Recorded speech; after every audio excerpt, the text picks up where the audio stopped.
Hi, this is Jim and welcome back to my YouTube channel. At ito na nga ang interview ni Barbie Fortesa at David Licao kanina sa Pep Live, my reaction video. Let's watch this. Kanina actually, pagbaba ko ng basement, kasi nandun ako sa harap, yung katabi ko ni Daddy, di ba? Tapos nakaganyan ako, tulog ako ganyan. Eh, binababa ni Daddy, sino po ito? Si Miss Barbie po, nakita niya nakanganga. Ah, okay po. Pinapasok na lang ako sa basement. Tulog kasi ako. Grabe, di ba? So, napaka-comedian talaga ni Barbie, tsaka ang galing niya mag-inject ng jokes. At bali, guys, pinutol-putol ko na kasi napakahaba ng video, 1 hour siya. Tama naman. So, Pepster, so napakaaga kasi ni Barbie. Mas maaga pa siya sa contact, mas maaga pa siya sa set. Ayun. Kaya nakanganga na po tayo, nakarating dito. Hindi naman kayo humihilit pagtulog. Hindi naman gano'n. Hindi naman, dati natulog ko naman parang nakanganga. Paano mo naman nalaman? As airplane. Okay. So, wala ka narinig na snow? Wala. Pretty lang. Sleeping beauty lang. Ay! Kasi naka-neck-pillow. Kaya nakagano. Hinago yung hilit. Ang galing mo to, Barbie. Kung naisip ko kagad yung neck-pillow. Kainis. Sana siya matulog. Okay, gano'n. Nakasandal dun sa bintana. So, dead ma siya. Dead ma, yes. Ang galing talaga ni Barbie kung patawa, no? Grabe. At yan na nga, guys, nakuha yung picture sa Twitter nung nakasandal si David na natutulog sa bus sa South Korea. Side lang. Yes. Ganun. Shy type. Ganun. Tari mo naman. Ikaw. Ako kasi nililibang ko yung mga kasama ko. Parang ako yung as a hostess, ganyan, di ba? Lalo na pag ini-invite ko sila sa bahay. So, ako talaga yung nagiging nila. Yan, parang ganyan. Sa lahat ng bagay. Tsaka lahat na sabihin mo kay Barbie, mag-agree lang siya. Kahit hindi ko naiintindihan Pag minsan hindi naiintindihan, parang, Tapos may pabalikan ko na lang. Ay, lucky. Sino nagbibigay ng kape? Parehas lang. Yes. So, Kamara kasi na-order mo eh. natikman niya yung order ko dati, di ba? Yun. Matapang. Hindi. More sugar, more caffeine. Kaya talaga pag nag-spike, it's up there. Di ba pati facial expression, pati hand gesture, grabe si Barbie talaga. Talaga, no dull moment with Barbie Fortesa. Parang mas ito, no? Parang mas selfie Ako ko lang kapag dahil mong pinopost ng mga selfie, tapos yung mga caption mo, hi, mga ganyan. Smile lang. Hi, smile. Kaya napakaganda talagang interviewin si Barbie at si Dave. Lalo na pag ganito, yung konti yung nag-i-interview, di katulad yung MediaCon, medyo parang uneasy si David. Ganon. Mga pogi shots. Yan. Mga nakaganon. Di mo siya. Ano ba? Noon, grabe. No. Ngayon wala naman siya. Shadow shot. Dumidepensa pa si David talaga, no? Grabe. Oo nga, ganun nga yung mga post ni David, yung mga panguso. Lagi ka nakaganon, no? Ikaw, paano ka? Pretty lang talaga. Pretty lang. Passenger princess lang. Hindi ka kaya princess. Okay. O diwa, nakakatawa. Pati si David mismo halakak sa kanya. Tsaka nagulat siya kay Mila kasi lahat ng babae talagang head over heels sa kanya. Parang si Mila lang yung nag-call out sa kanya na, di ka perfect. Ganon. Usually ganun eh. Doon siya na-challenge, no? Pag mga lalaki na-challenge, doon sila na parang, ay shit. So, siya mahalin. Ganun. May ganon. Diba? Parang true to life yun ha. Parang si Barbie lang yung nakapag-call out sa late niya dati. Ganon. Itong love team namin ngayon. Diba? Bina-matchmake kami. Ganon. Diba? Kailangan match tayo ng outfit. Ganon. Diba? Hoy! Walang ganon! Hoy! Live to! Hindi to pwede edit out. Anong ba yan? Ayun na nga. So, pero wala po kaming ganon. Narinig lang po niya. Nagkwento lang po sa kanya yun. Wala lang akong magawa. Grabe. Oy, pero may chismis na may Tinder account nga daw si David dati. Nung di pa siya sikat. Chick talaga siya. Joke. Businessman talaga siya. Okay. Mamaya natin tanongin ko. Hindi nag-take advantage on the first date. Yung parang wala masyadong assumptions na pwede na tayong holding hands or hawak sa bell or something, akbay-akbay, wala muna. Kasi syempre first date yun, di ba? Pag second, pwede na ikaw ako yan. Ba't mo tinatanong? Grabe. Pala to, interesado talaga si David sa ano, no? Sa love life ni Barbie. Hindi naman love life. Actually, mas interesado siya doon sa mga sasabihin ni Barbie, doon sa mga question. Parang iti-take note niya, para kung sakali, mga ganon-ganon. Di, grabe. Depende pag maganda yung naging first date. Pag hindi, wala nang second date. O, depende naman. Case-to-case basis naman. Ikaw din. Ikaw.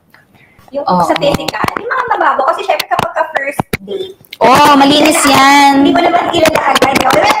Kahit nagpampanga tayo kagabi, malinis. Clean naman talaga sila. Mm. Wala naman sigurong punta ng first date na medyo... Pero like, gusto mo ba yung mga naka-eyelash extension? O gusto mo mas simple lang? Naka-makeup ba gusto mo? O gusto mo cheap tint lang ganyan? Gusto mo ba naka-dress o gusto mo naka-pantalon? Ganun. Ayun na nga. So, si Barbie na mismo yung nag-explain ng mga questions kay David para sagutin niya na maayos. Diba? At kumpleto with hand gestures at ano, may diin ng mga sinasabi ni Barbie. Gusto ko ano lang, simple lang, walang makeup or if ever yung tinatawag lang, no makeup look. Yes. Alam mo ba na yun ang mas mahirap gawin? Yun na nga eh. Oh, diba? The blend is real. Yes. The blending is real. Oo. Oo. Pero ang galing. Malinis lang. Ganun. Okay. Malinis ang intention. Okay. Ganun. Okay. Galing kilig dito sa... Linis-linisan. Naniniwala ko ba na... Ayoko na naman na ganda-gandahan ako agad ng first date, diba? Alam naman, diba? Para pag nagpakita ako ng glam, maloko siya sa akin. So, ano lang din tayo? Simple-simplihan lang din tayo sa mga first date. Parang ano, tansyahan ba? Gusto ko yung... Turn off sa first date late.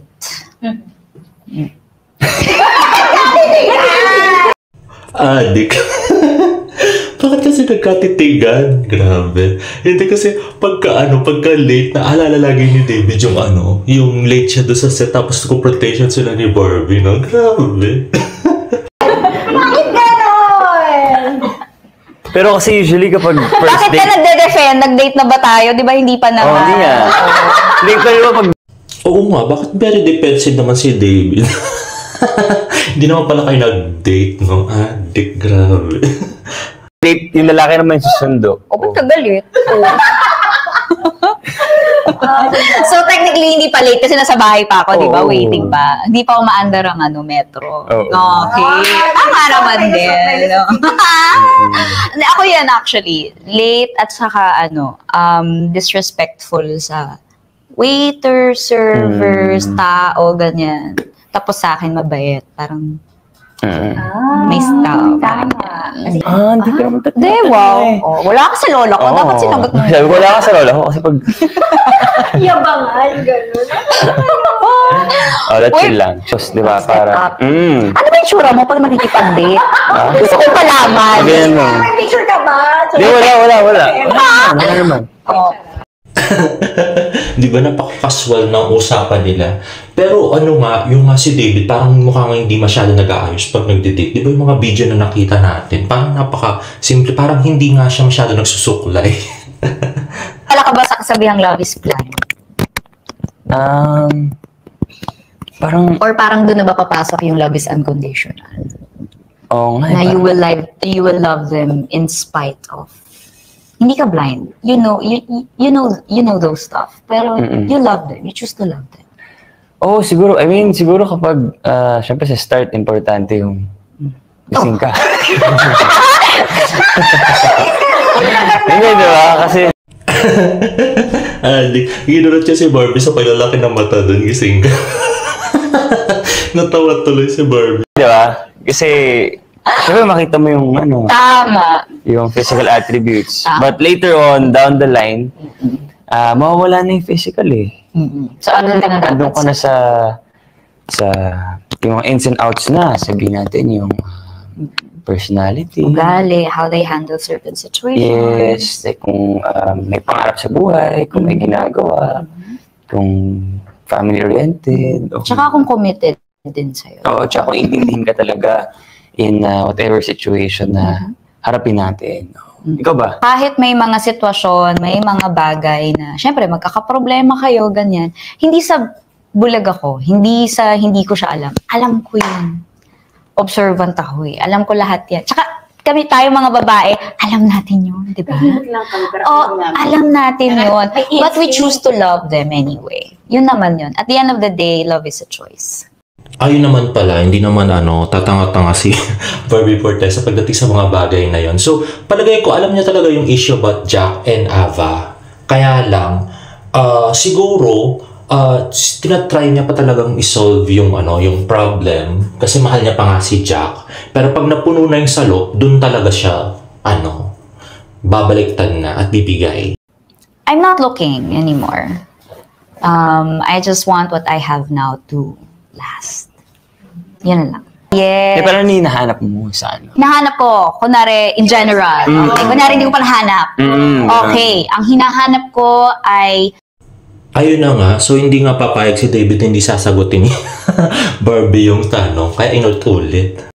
Siyempre, nagtitake down notes nga siya, di ba? The kind of love that is secure, mature, and light.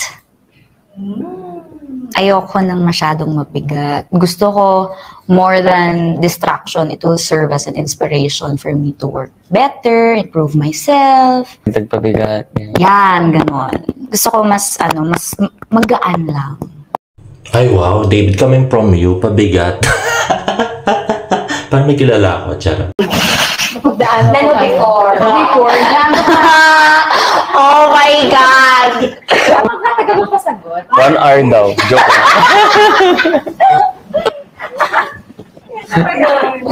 Medyo ganun. Ano ba? To be fair, in my defense, ladies and gentlemen, ang gulo na ng buhok ko na. Okay. Kasi,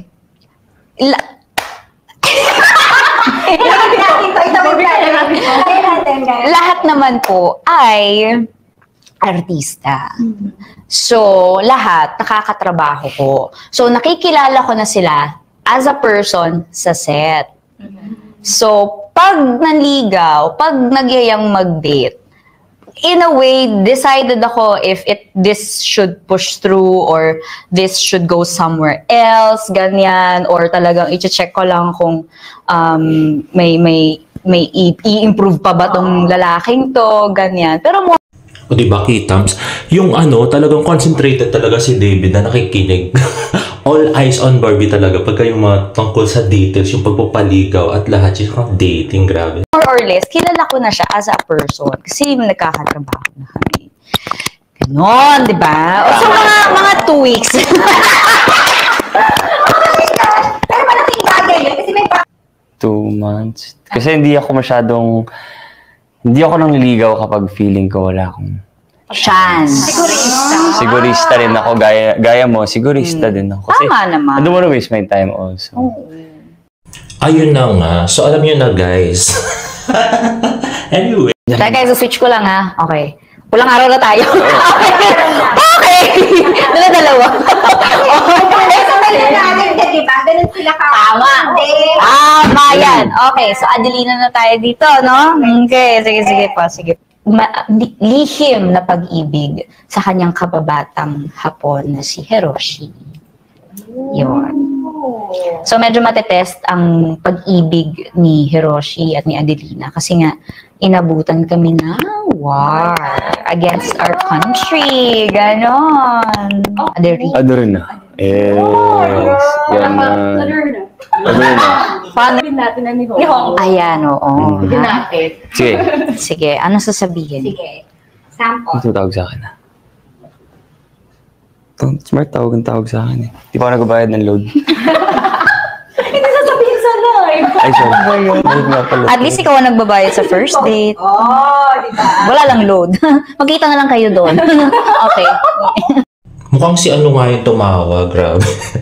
Kasi binukuri ni Barbie, no? Sinabi niya yung sa ano, yung sa date.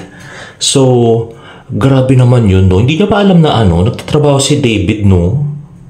Naku, no? Parang medyo immature ng konti. Hindi niya naisip yun sa side ni David. Naalala niyo ba yung sa ano, maging sino ka man MediaCon, na naging, ano, nag-iba yung timpla ni David after niyang lumabas, di ba?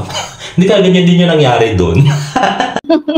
Oh, God. Kasi lagi siya tumatawag eh. Okay, mamaya na sila mamaya. Nila-live pa tayo. Ni Honggo. Sample lang ito. O di ba nagreklamo na si David, na stress na siya, tsaka katawag mo, visit ka. Grabe, no? Hanggang sa live talaga na ano ni David. Ay, nako, ewan ko sa'yo, David, ba't kasi ganyan? Anyong? Korean yun. Korean yun. So, abangan po natin kung anong bansa po talaga ang sasakop sa Pilipinas ng panahon ng 1940s. Ngayon, umain ako taga. Asura na ita. Honto ni aishiteru yo, Andrina. Ay, parang yan yung sinabi ko sa Di ba? Secret! Panoorin niyo yun. Google Translate. Ulit-ulit. Maganda Ay, yun. love you daw, sabi. Maganda yung eksena yun. Ano, hindi ka siya makakamubon. Kasi ano siya, it's a bit of a spoiler. Yes, spoiler. Oh my God. Yes. Pero ang saya, no? Para ako Ayun na nga. So, meron na nga tayo nakuha sa Twitter, kaya kay Miss Leia, sabi niya, David, nyo low-key, di malilimutan ang eksena ng Confessions. Sabi niya sa Pep Live kanina, yun na nga, I studied ni Honggo and been in Japan too. Di mo ako malaloko, David. At kinuha ko nga yung nilagay niyang hapon at translate ko. Sabi, ang translation pala ay, I can't forget you. I really, really love you, Adelina. Uy, grabe. Parang confession pala yun. Ikalig. nung nagsalita siya, very anime-ish yung Ayun, yan, ganyan. Regodo gozaimasu. Regodo. Oh my gosh! Para kang papasok ng Japanese restaurant. Shamase! Kailangan mo magsigaw! Arigatou! So, alam na alam ng mga tao, di ba, naka-disguise ka, naka-mask ka, naka-cap ka, alam na alam nilang lalabas ka ng letter. Shamase! Wala din. Wala din po. Okay. Nanitignan si David. Ang witty talaga ni Barbie, no? Para ano, makapag-joke na gano'n doon sa sa Japanese resto. Parang gusto natin yung vibe, yung parang sa Maria Clara at Ibarra, yung unexpected na kahit history. Naubos na. Makaka-relate ka pa rin. Yung 1940s. Meron na talagang problems and conflicts within our families. Meron na talaga. So, ito po talaga ay istorya ng Pilipino, ng ating bayan. So, talagang it's really relevant, it's really relatable, it's for everyone. And I think ito po ang Dinig na dinig talaga yung paghigop ng ice coffee ni David, no? Adik. Una pa siya sa mga tent boys. Diba? Andun na siya. Oo, di ba? Wala pa siyang tatambayan, nandoon na siya. So, syempre, kailangan kong ma-adjust ng konti na kapag pag nandiyan na yung tent boy, sana na doon ka na, di ba? Pero hindi masyado, medyo gitna. Ayun, yung parang okay. tipong, tapos, kasi kakain pa yan eh. Kakain. For example, 7 kasi yung kote mo, kakain pa. So, Kakain. doon ako sa pagtapos sila kumain. Dati, bago mag-start. Di ba? So, Right before. right before. Oo, ganun. Kasi wala akong parking kanina eh. Wala nga. Ako na yun, nasistress ako sa mga interview. Yung mga ganito, hindi ako na-stress kasi konti lang tayo. Pag marami, parang titignan ko lang si Barbie. Uy. Pero minsan na ito yung interviewer. Oo, minsan ito yung interviewer, tapos ang daming tao dyan. Kay Barbie ako sumasagot eh. Inuulit ko yung tanong sa kanya, sa kanya sumasagot. Yun pala yun, revelation yun ha. Kaya pala si David, pag nakikita nyo, nagtatanong, kailangan minsan inuulit ni Barbie, tapos titingnan niya talaga si Barbie bago siya sumagot. Parang kay Barbie siya talaga sumasagot. Kaya nakakakilig, di ba? Grabe. Eh, syempre pag tinginan nila, kikiligin na ako. Di ba? Kaya pala. Walang tulog, pero fresh bukas may work ulit. Si Barbie lang? Ang ano yun? Sa'yo may work bukas? Fresh. Fresh. Fresh ka Hindi, din. ano lang, na-make-upan lang to eh. Actually, kanina, bagong gising na naman, ganun naman yung buhok niya. Nilikod niya ng ice kanina doon. Newborn na naman siya. Oo. Okay. Ayan. Toothpaste ang hiniram, hindi toothbrush siya. Toothpaste yung hiniraw. Minsan pwede mo ganyan eh. Oo nga, wala kasi, pero toothpaste, hindi toothbrush. Ah. Ibang level of closeness yun. Oo. Tapos si Miss Jean Garcia, kasi kamukha siya ng mommy ko. So, all my life, kilala ko na siya kasi sinasabi nga na kamukha niya yung mommy ko. So, nakasama namin siya sa maging sino ko man. Mommy, anyway, kapag puro matan yung mas elderly yung mga nakakatrabaho ko, doon ako mas kinakabahan actually. Nakabahan din ako. Grabe. Kinabahan talaga si Barbie kasi baka kung ano masabi ni David na yung matanda, mga senior citizen, ganyan. Siyempre baka ma-open yung mga yung mga senior actors. Kaya talagang kinabahan siya talaga para sa interview natin. Ito yung mga tinitingala natin. Mga tinitingala. Sorry. Yung mas, Seasoned. yan, Ayun. matagal na sa industriya. Ayan. Okay, guilty. Next, guilty of B? yun. Ganun. Sana all. Diba? Ikaw. Ako, sa tingin mo ba kung 1B ang net worth ko, dadating ako ng 9 a.m. dito? Tama. Kahit 12 yung call time. Hindi naman para, di ba? Tama. Hindi naman. Google. Ano yun, parang dati. Sabi niya po paatol, sumasagot sa bahay. Pero niloko ko lang. So, sabihin niya, Binabash niya din. Oo. Basher din siya. Hindi ako yung basher, oh. hindi ko na minsan, hindi ko, ko na paminsan sabihin sa akin, pero mamarte ah. I-reply ako parang, tama naman. Uy! Live mo! Live eh! Uy! Adik. Hindi talaga maalis ni David yung pagmumura. Pero grabe si Barbie, yung concern niya talaga. Doon sa image din ni David, doon sa doon sa interview, no? Grabe. Kaya napayakap siya talaga. Kasi natatakot nga siya yung may sasabihin na naman si David. Tapos ibabash na naman ng mga tao, di ba? Sorry, pero para alam mo yun, parang, hindi ko umarte, ganun. Ganun lang. Pero as a joke lang naman. Di As man a ako joke, yes. napipikon. In fairness, di ba, very, lang sila, parang casual lang. Oh, why not? Okay, at dahil dyan sa ating last question. Okay. Ayun no, di ba? Pinagpawisan si Barbie doon. Grabe. Line ko, di naman sino magagalit dun eh. Oo nga. Ay, grabe naman. Oo, bakit tsaka ikaw nakatingin? Asa kayo nagagalit? Hindi. Ayun no, di ba? Sumasagot si David pero kay Barbie sumasagot. Hindi naman doon sa mga nag-interview, no? Grabe, kinikilig ako. Hindi naman talaga sila magagalit. Hindi. Basta masaya mo yung line mo eh.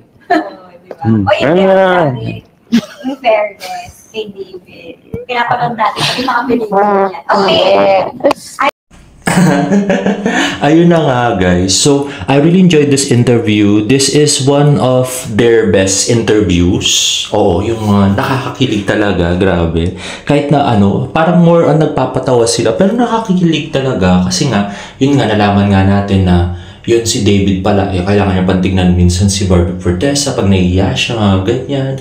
At I'm very happy also na hindi niya sinagot yung phone habang nag-i-interview. Kasi dapat naman talaga hindi naman tumatawag, no? Napaka-immature naman nung tumatawag. Grabe, kung siya ayun, no? Nakakagigil.